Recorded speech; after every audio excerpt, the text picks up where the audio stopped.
GK kids. परोपकार की ईंट। बहुत समय पहले की बात है। एक विख्यात ऋषि गुरुकुल में बालकों को शिक्षा प्रदान किया करते थे। उनके गुरुकुल में बड़े बड़े राजा महाराजाओं के पुत्रों से लेकर साधारण परिवार के लड़के भी पढ़ा करते थे। वर्षों से शिक्षा प्राप्त कर रहे शिष्यों की शिक्षा आज पूर्ण हो रही थी और सभी बड़े उत्साह के साथ अपने अपने घरों को लौटने की तैयारी कर रहे थे कि तभी रिसीवर की तेज आवाज़ सभी के कानों में पड़ी। आप सभी मैदान में एकत्रित हो जाएं। आदेश सुनते ही शिष्यों ने ऐसा ही किया। रिसीवर बोले, प्रिय शिष्यों, आज इस गुरुकुल में आपका अंतिम दिन है। मैं चाहता हूँ कि यहाँ से प्रस्थान करने से पहले आप सभी एक दौड़ में हिस्सा लें। यह एक बाधा दौड़ होगी और इसमें आपको कहीं कूदना तो कहीं पानी में दौड़ना होगा और इसके आखिरी हिस्से में आपको एक अंधेरी सुरंग से भी गुजरना पड़ेगा। तो क्या आप सब तैयार हैं? हाँ, हम तैयार हैं, शिष्य एक स्वर में बोले। दौड़ शुरू हुई। सभी तेजी से भागने लगे। वे तमाम बाधाओं को पार करते हुए अंत में सुरंग के पास पहुंचे। वहां बहुत अंधेरा था और उसमें जगह जगह नुकीले पत्थर भी पड़े थे, जिनके चुभने पर असहनीय पीड़ा का अनुभव होता था। सभी असमंजस में पड़ गए। जहां अभी तक दौड़ में सभी एक समान बर्ताव कर रहे थे, वहीं अब सभी अलग अलग व्यवहार करने लगे।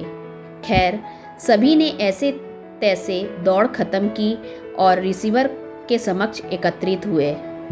पुत्रों, मैं देख रहा हूँ कि कुछ लोगों ने दौड़ बहुत जल्दी पूरी कर ली और कुछ ने बहुत अधिक समय लिया। भला ऐसा क्यों? रिसीवर ने प्रश्न किया। यह सुनकर एक शिष्य बोला, गुरुजी, हम सभी लगभग साथ साथ ही दौड़ रहे थे, पर सुरंग में पहुंचते ही स्थिति बदल गई। कोई दूसरे को धक्का देकर आगे निकलने में लगा हुआ था, तो कोई संभल कर आगे बढ़ रहा था और कुछ तो ऐसे भी थे जो पैरों में चुभ रहे पत्थरों को उठा कर अपनी जेब में रख ले रहे थे, ताकि बाद में आने वाले लोगों को पीड़ा न सहनी पड़े। इसलिए सब ने अलग अलग समय में दौड़ पूरी की। ठीक है, जिन लोगों ने पत्थर उठाए हैं वे आगे आएं और मुझे वो पत्थर दिखाएं, रिसीवर ने आदेश दिया।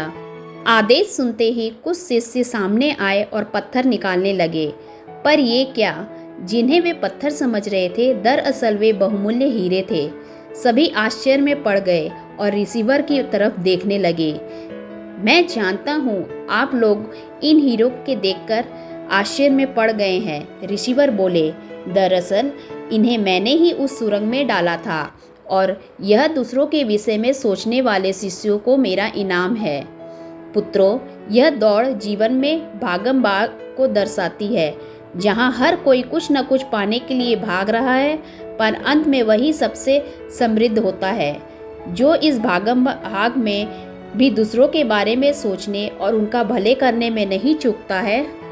अतः यहाँ से जाते जाते इस बात को गांठ बांध लीजिए कि आप अपने जीवन में सफलता की जो इमारत खड़ी करें, उसमें परोपकार की ईंट लगाना कभी ना भूलें। अंततः वही आपकी सबसे अनमोल जमा पूंजी होगी।